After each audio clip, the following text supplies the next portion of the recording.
અહીં ઉપસ્થિત મહાનુભાવો અને મારા વહાલા ભૂલકાઓ, હું આજે એક વાર્તા કહીશ. વાર્તાનું નામ છે વનનું હરણ. એક રાજા હતો. તે શિકારનો ભારે શોખીન હતો. તેના રાજ્યના જંગલમાં ઘણા સુંદર હરણ હતા. તે પોતાની મરજીથી ઘણીવાર શિકાર કરતો. તેને હરણોનું કોમળ માંસ ગમતું અને દિવસમાં 3 વાર તે ખાતો. થોડા સમયમાં હરણોની સંખ્યા ઓછી થવા લાગી. હરણાનો મુખિયો દયાળુ અને ન્યાયી હતો. તે પોતાની પ્રજાની સારી સંભાળ રાખતો. તે હરણાને રોજ રોજ મળતા જોઈ ન શકતો.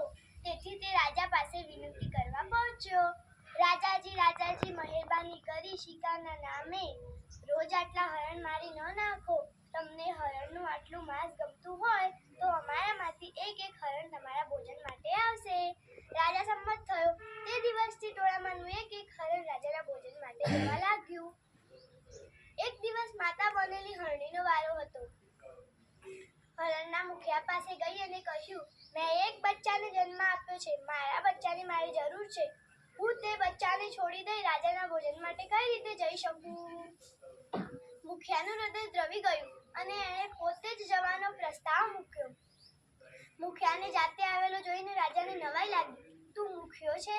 તું તો ગમે તેને આવવા હુકમ કરી શક્યો હોત, તો તું જાતે જ કેમ આવ્યો?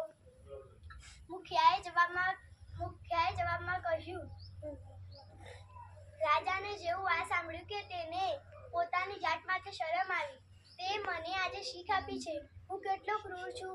માત્ર માણસો નહીં પરંતુ પ્રાણીઓ પણ મારા રાજ્યની પ્રજા છે. મેં તેમની કાળજી લેવાને બદલે મેં તેમની હત્યા કરી. રાજાને પોતાની ભૂલ સમજાઈ ગઈ અને એણે પ્રાણીઓને કોઈ પણ દિવસ માર્યા નહીં, તેમજ તેમનું રક્ષણ કર્યું. વાર્તામાં બોધ એ શીખવા મળે છે કે મૂંગા અને અબોલા પ્રાણીઓને જીવો પર અત્યાચાર કરવા જોઈએ નહીં. બોલો બેટા. નમસ્કાર, મારું નામ છે ઠાકોર સિંહ. મેં રાગે છું, ધોરણ 1 માં ભણું છું. આજે હું તમારા બધા માટે એક વાર્તા લઈને આવી છું. વાર્તાનું નામ છે લપલપિયો કાચબો. એક મોટું જંગલ હતું. એ જંગલમાં એક તળાવ હતું. એ તળાવમાં એક કાચબો, ઘણા બધા કાચબા, માછલીઓ, ડેટકા, બહુ બધું રહેતું હતું. એમાંથી એક કાચબાને બોલ કરવાની ટેવ હતી. એ બધા ભેગા થઈને એ કાચબાનું નામ રાખ્યું લપલપિયો કાચબો. જેમ આપણું નામ હોય એવું પ્રાણીઓનું પણ નામ હોય. એ કાચબાનું નામ હતું લપલપિયો કાચબો. લપલપિયો કાચબો. એક દિવસ દૂરથી 2 હંસો આવ્યા. એમને એ તળાવ ગમી ગયું અને તે તળાવના કાંઠે રહેવા લાગ્યા. એ હંસો અને કાચબા સાથે ભાઈબંધી થઈ ગઈ અને એ બધા જ ભેગા થઈને વાતો કરતા અને ફરવા જતા.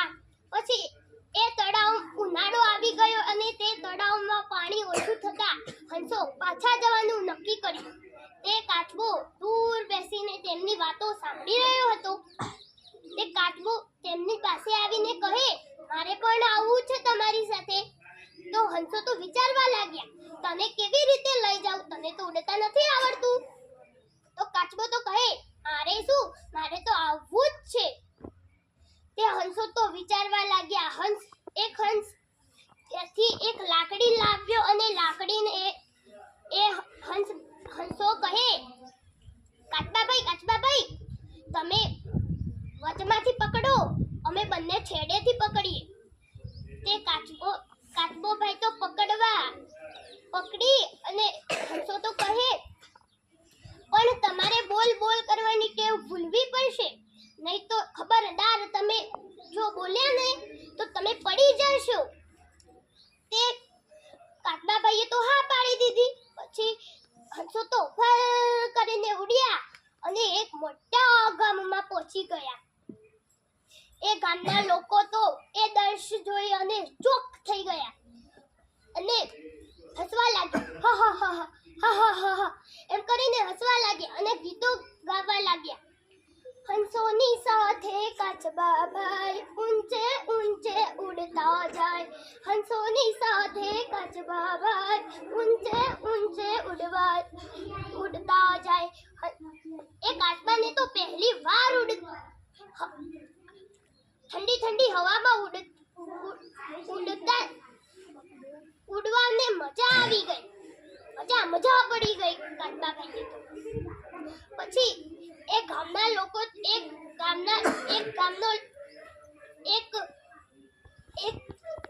માણસ કહે, આ કાચબાના મોઢામાંથી લાકડી છૂટી જાય ને તો એના રોમ રમી જાય. અને બોલ્યો, તારે શું? પડી ગયો નીચે ધમાક લઈને. અને તેના પરથી બોધવું જોઈએ.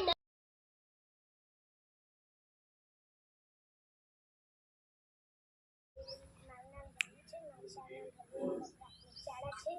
મારી વાર્તાનું નામ છે ચકલીના મોતી હુરાદાજી.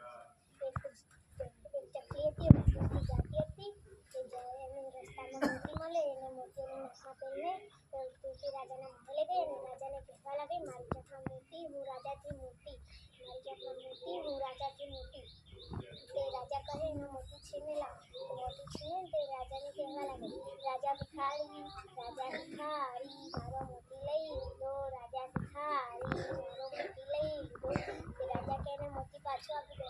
તે પાછો આપે તો ચકલી કહેવા લાગી કે રાજા ડરી ગયો, મારો મોતી પાછો આપી દીધો. રાજા ડરી ગયો, મારો મોતી પાછો આપી દીધો. તે રાજા કહે, ચકલીને પકડો. તે ચકલી ઉડી ગઈ ને રાજા તો હાથ જોડતા જોડતા રહી ગયા. મારી શાળાનું નામ ખટાસના પ્રાથમિક શાળા છે. હું ધોરણ 5માં ભણું છું. મારી વાર્તાનું નામ પક્ષીઓએ પાણી પાયું. એક સૂકું જંગલ હતું. તેને રાજસ્થાની રણ કહે. તેને બધા લોકો રાજસ્થાની રણ કહે છે. તે રાજસ્થાની રણમાં પક્ષીઓ રહેતા હતા અને એક ભરવાડ પણ રહેતો હતો. એક ભરવાડ એક દિવસ બધી બકરીઓને લઈને ચરાવવા ગયો. એક સૂકું ઝાડ હતું. તે ઝાડ પર એક બકરીએ તેને સૂકું પાંદડું ખાઈ ગઈ. તે ઝાડ એકદમ સૂકું થઈ ગયું અને બધા પક્ષીઓ એકદમ દુઃખી થઈ ગયા, કારણ કે તેમને છાંયડામાં બેસવું હતું અને તેમને છાંયડો મળતો નહોતો. એટલે તેમને વિચાર્યું કે અમારી આસપાસ તળાવ હોય તો અમે ઝાડને પાણી પાઈએ. તે તળાવમાં ગયા. તળાવમાંથી ટીપે ટીપે પાણી લઈને રોજ ઝાડવાને પાણી પાતા અને રોજ ઝાડવું થોડું થોડું મોટું થઈ જતું અને એમ કરીને ઝાડવું મોટું થઈ ગયું અને બધા પક્ષીઓ ખુશ રહેવા લાગ્યા. મારું નામ રાવળ મિથુન ચંબાઈ છે. હું ધોરણ 5માં ભણું છું. મારી શાળાનું નામ શિકોર પ્રાથમિક શાળા નંબર 1 છે. હું આજે વાર્તાનું નામ સ્વાર્થી મિત્ર હું તે વાર્તા કહેવાનો છું. એક ગામ હતું. એ ગામની અંદર એક મગન રહેતો હતો અને કાંતિ રહેતો હતો. તે બે પાક્કા મિત્ર હતા.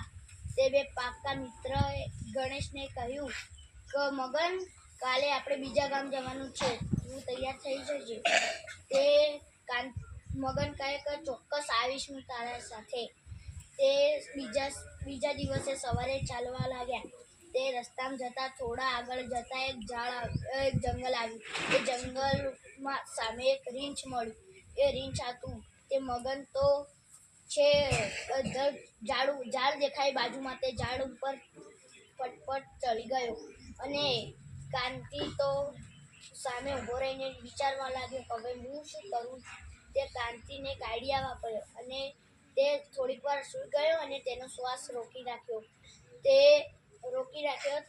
રીંછ આવ્યું સામે અને કહેવા લાગ્યું. રીંછ આવીને તેને જોયું કે રીંછના મનમાં કાં તો મરી ગયેલો છે, હવે શું કરવું. તે મેકીને જતું રહ્યું. તે મગન ઝાડ ઉપરથી પટપટ નીચે ઉતર્યો અને કહેવા લાગ્યો કાંતિને કે કાંતિ, તને રીંછને કાનમાં શું કહ્યું. તે કાંતિ કહે કે આવા મિત્રો રાખવા નહીં જોઈએ. તો આ વાર્તા ઉપરથી આપણને બોધ મળે છે કે સાચા મિત્રો રાખવા જોઈએ. હું ચોથા ધોરણમાં ભણું છું. મારી શાળાનું નામ બ્રહ્માંડ પ્રાથમિક શાળા છે.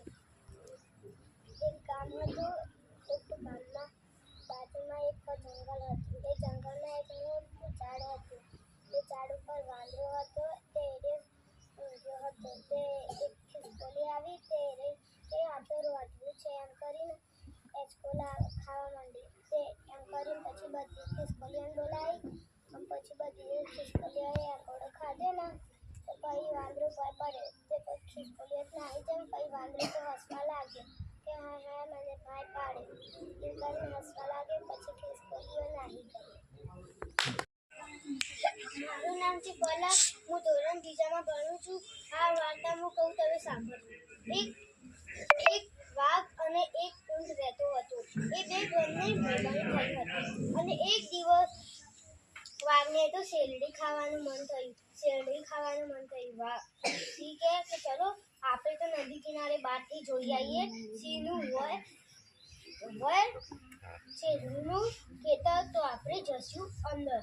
જ્યારે અંદર જવા માટે સિંહને કહ્યું કે સિંહ ઊંટભાઈ આપણે તો હેડો ને આપણે તો શેરડી ખાવા જઈએ. શેરડી ખાવાની બહુ મજા આવશે આપણને.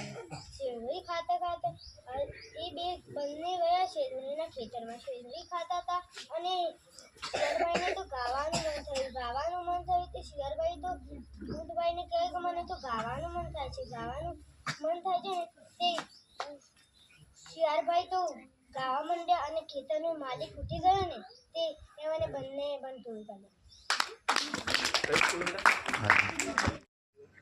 મારું નામ ધાર્મિક હું ભણું છું ગામમાં. મારી શાળાનું નામ કુમારભાઈ.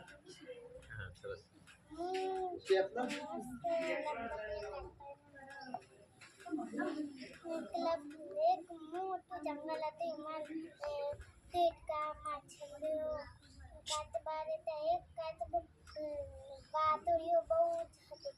એ કોઈ પણ ના હોય તો એકલો બોલતો. એક દૂરથી બે હંસો આવ્યા. તે તળાવ બહુ ગમી ગયું. તે રહેવા લાગ્યા. પછી એ કાચબા સાથે ભાઈબંધી થઈ ગઈ. પછી એ ફરવા જતા નદીમાં કાચબો તરતા ને પછી વાતો કરતા. પછી બગલા હંસ તો સાંભળીએ વાતો. એ ઉનાળો આવે ત્યારે પાછા જવાની નક્કી કરી. કાચબો દૂરથી બધી વાતો સાંભળી દેતો. કાચબા કીધું કે મારે પણ આપવું છે પછી કીધું તમે તો કેવી રીતના લઈ જઈએ. તને તો ઉડતા નથી આવતું. મારે તો આપવું જ છે. પછી એક લાકડી પછી કીધું હંસો ઓફિસમાં બેન થોડું જોઈ લો તારે વાતો કરવાની ભૂલવી પડશે. પણ તું બોલ્યો નહીં તારા મોંમાંથી લાકડી છૂટી જાય તો તું ભાઈ પડીશ. પછી હા પાડી દીધી. અમે તે છે પકડશું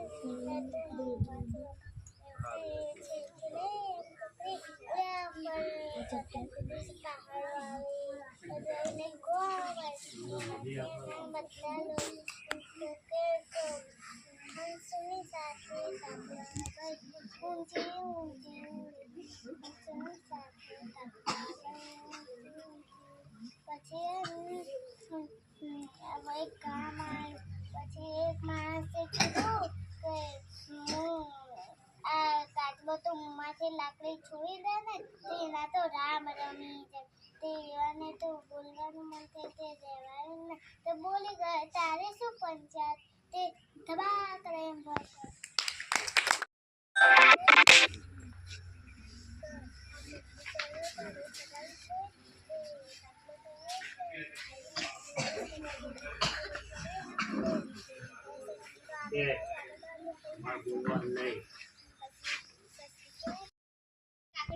માટલામાં ફેંકી. માટલામાં બહુ બધા ઉંદરો હતા. ઉંદરો તો બધી કાકડી ખાઈ ગયા અને બગલાના ભાગમાં કંઈ આવ્યું નહીં. પછી બગલો ત્યાંથી પાછો જતો રહ્યો.